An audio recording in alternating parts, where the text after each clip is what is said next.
안녕하세요. 자녀교육 정보 채널 드림맘입니다.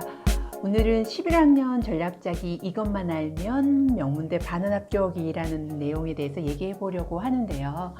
사실 11학년이 얼마나 중요한지 그때에 어떻게 플랜을 짜서 또 준비하느냐에 따라서 희망하는 대학을 가느냐 못 가느냐의 중요한 갈림길에 서게 되더라고요. 그래서 여러분에게 11학년 때는 어떻게 준비하는 게 좋은지에 대해서 자세하게 얘기해 보려고 하는데요. 특히나 요즘에 코로나 바이러스로 인해서 시험이 연기되기도 하고 또 시험이 변경되기도 하는 형태에서는 어떤 걸 중점적으로 다뤄야 하는지, 어떤 걸 준비하는 게 좋은지에 대해서 여러분에게 알려드리려고 하니 채널 고정해 주세요. 전반적인 미국 입시에 대한 중요 순위는 윗상단에 올려놓을 테니 참조하시고요. 우선 대학에서는 지금 시국에서는 외부 활동인 엑스트라 커리큘럼이라던가 또는 SAT, AP 같은 시험들이 전과 동일하게 비중을 차지할 수는 없을 거예요. 왜냐하면 엑스트라 커리큘럼처럼 외부 활동을 할 수 있다거나 또는 SAT, AP가 시험이 캔슬되기도 하고 또는 약간 변형되어서 치러지기 때문에 그 비중이 낮아지는 반면에 학교 내신 GPA와 그리고 전공과 관련된 과목들이 굉장히 더더욱이 비중이 높아질 텐데요.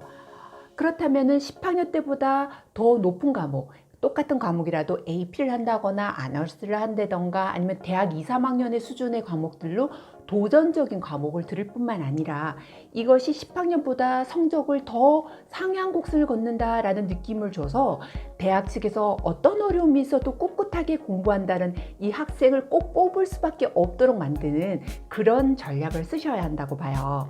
그러니 여기에서는 제일 크게 비중을 두실 것은 GPA와 그리고 전공과 관련된 과목에 신경을 쓰시라는 거죠.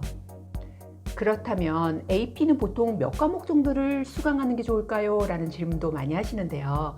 보통 이제 하이스쿨에 와서는 6과목에서 10과목 정도를 보통 동양인은 들어요. 11학년 때는 한 3, 4과목을 AP를 신청하게 되는데요. 여기에 과목을 몇 개를 더 신청하느냐가 중요한 게 아니라 그 과목을 점수를 거의 만점을 받을 수 있느냐에 포커싱 하셔야 한다고 봐요. 어떤 학생은 친구들이 많이 수강을 하니까 무리하게 막 5과목씩 막 수강을 해서 그 점수가 만점이 아닌 막 3점으로 쫙 깔렸을 때는 오히려 역효과가 나거든요.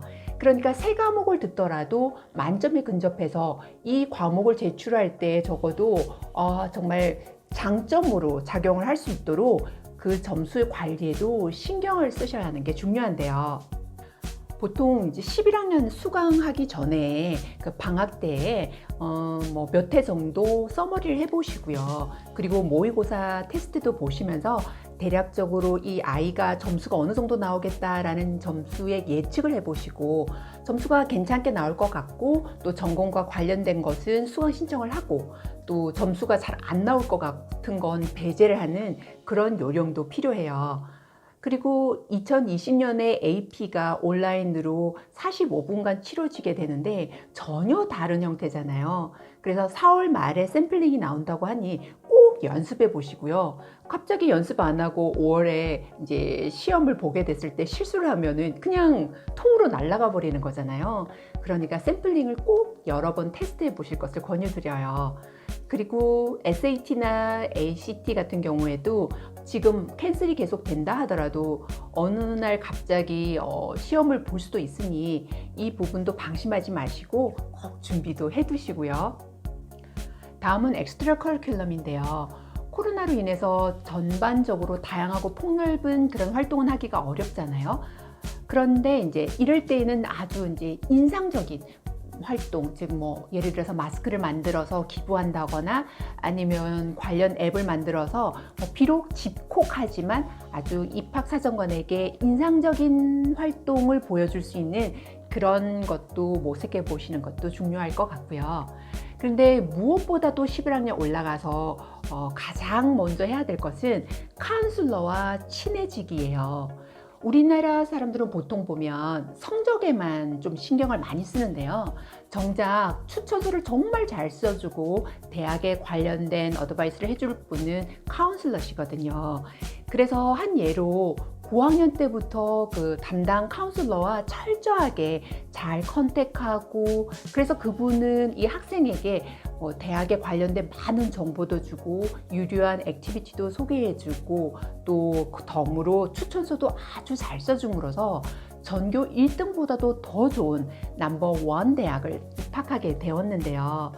이런 것처럼 성적뿐만 아니라 카운슬러와의 그런 관계, 그리고 뭐 성적이든 아니면 대학이든 관련된 부분을 많이 여쭤보면서 좋은 관계를 유지할 수 있도록 신경 쓰실 것을 권유드려요.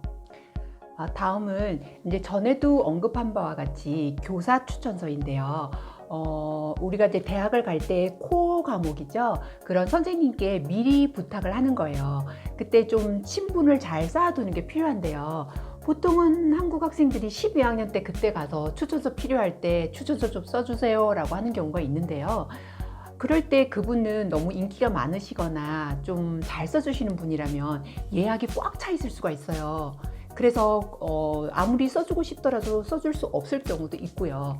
그러니까 여러분은 11학년 올라가게 되면 미리 그 선생님과 좋은 관계를 가지면서 나중에 12학년 때 쓰게 될 대학도 의논하고, 그리고 추천서도 부탁해 두시는 게 중요해요.